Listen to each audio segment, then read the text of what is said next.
model, intrinsic value method of calculating the option expense. Okay. So why do we calculate in either of these methods? To identify how much of expense should be charged to P&L in each year during the period of vesting. That's our ultimate objective in this. Okay. So this is the broad understanding. Now let's go ahead. Apart from this,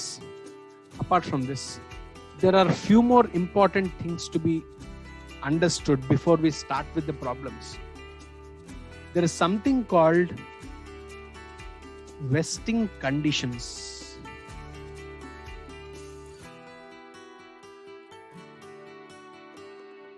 Okay. Now, what is a vesting condition? A vesting condition is something which is supposed to be satisfied by the employee during the vesting period. Okay.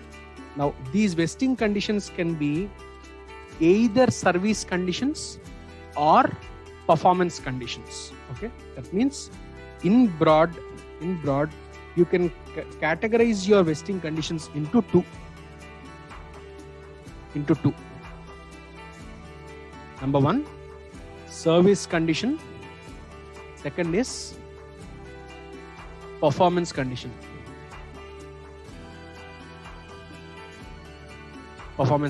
What does service condition mean? For example, I have asked my employee to work for 3 years. At the end of 3 years, he will be given 1,000 shares. That's all. Whether he really performs well or not is immaterial for me. Okay. In such case, I call it a service condition. That means if he works with me for X number of years, I'll give him shares. I will allow him to purchase my shares. Okay. Then I call it a pure service condition. I hope you guys are able to follow. Okay. Now, when do I call it a performance condition? In fact, in performance condition, you have further classification. One is called as a non-market condition. Second is a market-based condition. What is a non-market condition? What is a market condition? At times, an employee may be given a set of tasks to be satisfied. For example, if you observe in startup companies, a startup company has taken a CFO on board. Idea is this CFO has to ensure setting up of SOPs for all the departments in the startup. For example, it's a manufacturing facility being set up. Okay. It's just a 3-year-old baby company which is trying to explore its avenues in the manufacturing industries with respect to, say, bikes. A freshly introduced company. I'll just give it as an example. That's all. Okay. And the CFO is appointed. And he stated that his objective is implementing standard operating procedures for all the departments. Okay. His role is taking care of the accounts and finance. Apart from that, he should also ensure SOPs are implemented for all the departments in the company. What departments? Say there are 10 departments in the company. For all the 10 departments, you should come out with SOPs. Okay. And get them implemented. SOPs should get implemented in the company. If this is the objective, normally, I know that for all the 10 departments, if I have to implement these SOPs, I might take 5 years of time. Okay. Which means for 5 years, normally I assume that it is 5 years. Okay. It's going to generally take me 5 years to implement SOPs for 10 departments. So my vesting period is not actual, it is estimated only. I am estimating that over 5 years time, normally an employee will be able to attain this target of satisfying this implementation of SOPs project. Okay, which means if he completes implementing SOPs in all the 10 departments at the end of 5 years, he will be eligible to purchase 1000 shares in my company for 1 rupee. For 1 rupee, when the market rate is say 50.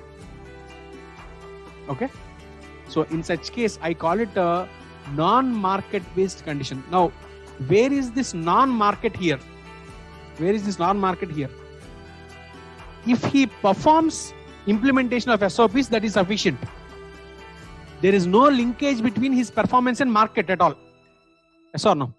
Hence, I call it a non-market based performance condition. Non-market based performance condition. Second, on the other side, there is something called a market based condition. What is a market based condition? Say, I have taken a sales head.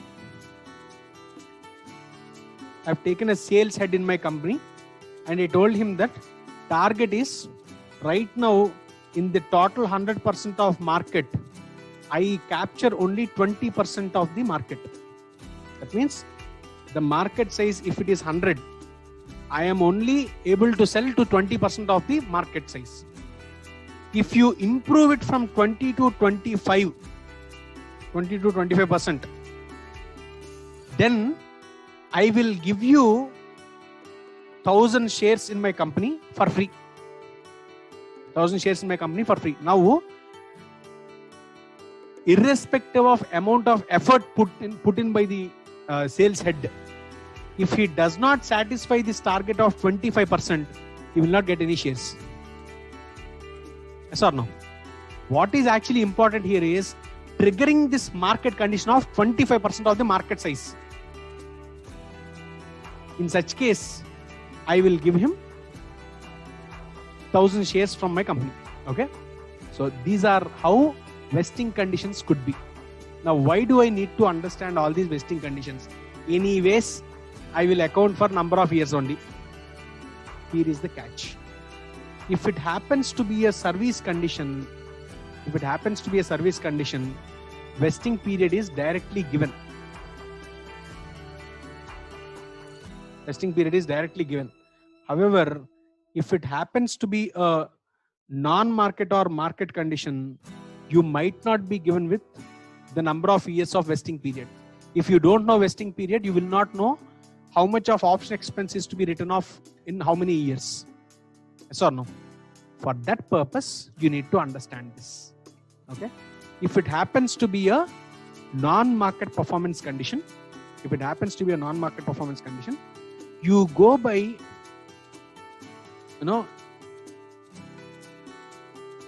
actuals only. That is, in a normal sense, how many years will it take for a company to implement SOPs? On an industry, you will see the average. Yes or no? On an average, say it is 5 years it takes. In such case, I will go with 5 years as my vesting period. Okay.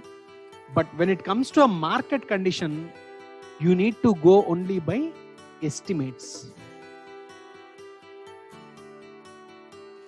Okay. So, which means for a service condition, it's going to be actuals. That is, actual number of years of service. When it comes to a non-market condition also, it is actual only, or you can call it as normal number of years what it takes to perform it. But when it comes to market, you are estimating your vesting period. Okay, so these are few things which you need to have in mind before we go ahead with any ESOP problem. Okay. Now, having said about all this, let's now get into accounting part of it, how accounting is done. In fact, I have given you